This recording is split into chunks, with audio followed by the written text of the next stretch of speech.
Y en medio de la crisis política gatillada por el financiamiento irregular de las campañas, los presidentes de la Cámara y del Senado anunciaron la fecha de su primera cuenta pública. Esta inédita actividad se va a realizar el 21 de julio y a ella está invitada la presidenta de la República, Michelle Bachelet. Queremos ahondar justamente en este tema, para eso establecemos contacto con el presidente del Senado, Patricio Walker. Senador, buen día. Gracias por acompañarnos. Buenos días, Paola. Muy bien, gracias. Senador, ¿cuándo y cómo se les ocurrió esto de hacer una cuenta pública, un poco imitando, ¿no?, lo que hacen otros poderes del Estado u otros entes independientes, como por ejemplo la Fiscalía? Bueno, mucho antes de toda esta crisis de confianza que hoy día estamos viviendo. Este es un proyecto de ley que viene de antes. Hoy día el presidente de la Corte Suprema rinde cuenta ante los ministros de la Corte Suprema y ante el país los 1 de marzo de cada año.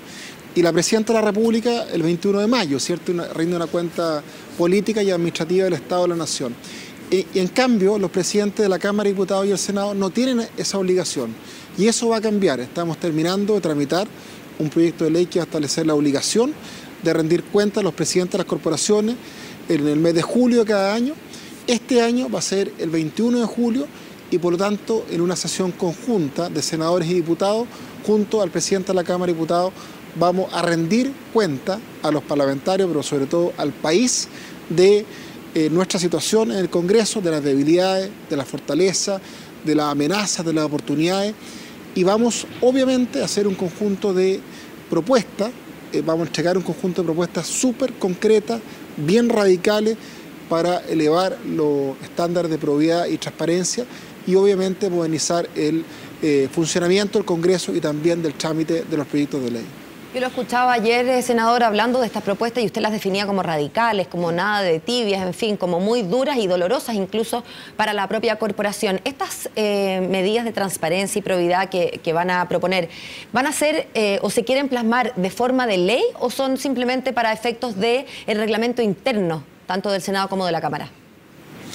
Hay tres cosas. Uno son los proyectos de ley que estamos tramitando, que efectivamente son todos bien radicales y bien dolorosos, porque, por ejemplo, el que haga trampa para obtener un cargo va a perder el cargo, el que se niegue a declarar intereses y patrimonios con detalle va a perder el cargo, el que no se inhabilita de un proyecto de ley teniendo conflicto de intereses va a perder el cargo, límite a la reelección de los parlamentarios, sanciones de penas de cárcel a los que, por ejemplo, sobornan a alguien o funcionarios que son cohechados. Ese es un tema. Otro tema son proyectos de ley que dicen relación con el funcionamiento del Congreso. Es una modificación a la ley orgánica del Congreso Nacional, que ahí vienen varias propuestas. Y tercero, una modificación al reglamento de la Cámara de Diputados y del Senado, que van a ver muchísimas propuestas, pero yo diría una que podría hoy día señalar, porque lo hemos anunciado, es que, por ejemplo, la Comisión de Ética del Senado y la Cámara de Diputados, que hoy día está conformada solamente por parlamentarios, va a tener una unidad de ética conformada por profesionales de alto prestigio que van a orientar a la comisión para, por ejemplo, decirle a un parlamentario cuándo tiene que inhabilitarse en un proyecto de ley, por ejemplo, para proponer sanciones a un parlamentario cuya conducta merece un reproche ético, y van a haber integrantes externos con derecho a voz en esta comisión de ética, personas que tengan reconocido prestigio, ¿cierto?, para que efectivamente exista una mirada más imparcial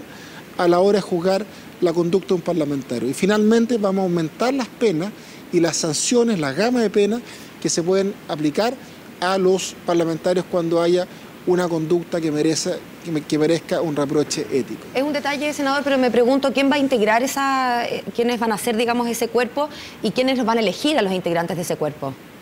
Bueno, somos partidarios de que sean elegidos por alta dirección pública, o sea, con un filtro meritocrático, valorando lo que es el ascendiente ético de esa persona, su experiencia profesional, el reconocimiento y el prestigio que tiene, por sobre cualquier consideración político-partidista. Senador, usted decía al principio que este proyecto de ley es anterior a todos estos escándalos y sin embargo uno desde acá, yo le creo, no tengo por qué dudar de lo que usted dice. Sin embargo, mucha gente en la ciudadanía dice, esta es la típica intento de limpiar la imagen en el fondo. ¿Cómo reciben esas críticas? Y también cómo reciben las críticas, senador, de sus propios colegas en la Cámara, por ejemplo el senador Navarro, que dijo que esto no le parecía que tuviera mucho sentido. Mire, la verdad es que cuando uno implementa medidas que van en el tema de la transparencia y la probidad, siempre hay gente que se va a poner y siempre van a encontrar alguna excusa. Yo recuerdo cuando era presidente de la Cámara de Diputados, propuse que las asignaciones que se dictan para el trabajo de los parlamentarios, que se fijan, fueran fijadas por un ente externo, en que no hubiera ningún parlamentario en ejercicio. Hoy día hay un Consejo Autónomo de Asignaciones, que está integrado por un expresidente del Banco Central, Vittorio Corvo, un ex rector de la Universidad de Chile, Luis Rivero, etc. Ningún parlamentario en ejercicio. Somos el único parlamento en el mundo que tiene eso. Cuando yo lo propuse recibí muchas críticas, pero no importa, si acá queremos cambiar las cosas, queremos ser protagonistas de los cambios, para que la gente vuelva a creer en la política, tenemos que hacer los cambios. Acá no somos opinólogos nosotros. Y lo que la gente nos está pidiendo es que aprovechemos esta crisis de confianza, que es brutal, que es radical, como una oportunidad para hacer cambios radicales. Y en ese sentido, a mí por lo menos, y al presidente de la Cámara de Diputados, y ayer lo conversé con los jefes de bancada y los senadores de todos los partidos políticos, no nos va a temblar la mano para hacer estos cambios. Si alguien quiere no hacer nada, que nos quedemos de brazos cruzados, que nos unamos al coro de los lamentos, en vez de aprovechar esta crisis como una oportunidad, bueno, allá ellos. Nosotros vamos a hacer los cambios que el país hoy día está exigiendo. Senador, y si se trata de aprovechar la crisis como una oportunidad precisamente para ponerse en acción, como usted señala, ¿no le parecería, por ejemplo, una mejor señal que cualquier cuenta pública empezar a tramitar rápidamente, por ejemplo, el proyecto de ley que limita la reelección de ustedes mismos? Eso está tramitando muy rápidamente. Lo que pasa es que la comisión que tenía que ver ese proyecto de ley era la Comisión de Constitución, eso es lo que dice la Constitución, y por determinadas razones se había enviado a la Comisión de Probidad. Se tomó la decisión de que se enviase a la Comisión de Constitución no para ralentizar el proceso, sino que para que efectivamente un tema que no es de probidad y transparencia, que es un tema de Constitución, sea visto en esa comisión, y yo le puedo asegurar, y le doy mi palabra como presidente del Senado, este año se va a votar en la sala del Senado el proyecto de ley que limita la reelección de los parlamentarios. Hay solo 2 países en el mundo que limitan la reelección de los parlamentarios. Costa Rica, 1, y México. Y nosotros seríamos el tercer país en el mundo en limitar la reelección de los parlamentarios, de modo tal de poder conciliar lo que es la experiencia parlamentaria con la necesaria renovación para que efectivamente tenga un nuevo dinamismo el Congreso Nacional. Es un tremendo tema, senador, el hecho de que tan pocos países hayan hecho esta legislación para limitarlo, pero lo vamos a conversar en otra oportunidad. Ahora quiero llevarlo a otra sensación, una sensación general que se tiene, y usted como miembro de un poder del Estado, me imagino, no puede soslayarla. El hecho de la sensación que se tiene de este desgobierno, de tantos puestos sin todavía elegir, por ejemplo, ni más ni menos, el coordinador con ustedes precisamente, ¿no? El ministro de la SECPRES, que lleva ya 9 días, creo, acéfalo. Sí, sería bueno que se nombrase al nuevo ministro o a la nueva ministra de la Presidencia. Obviamente es una decisión de la presidenta, pero yo le quiero decir que la ministra subrogante, Patricia Silva, está funcionando a cabalidad, a plenitud.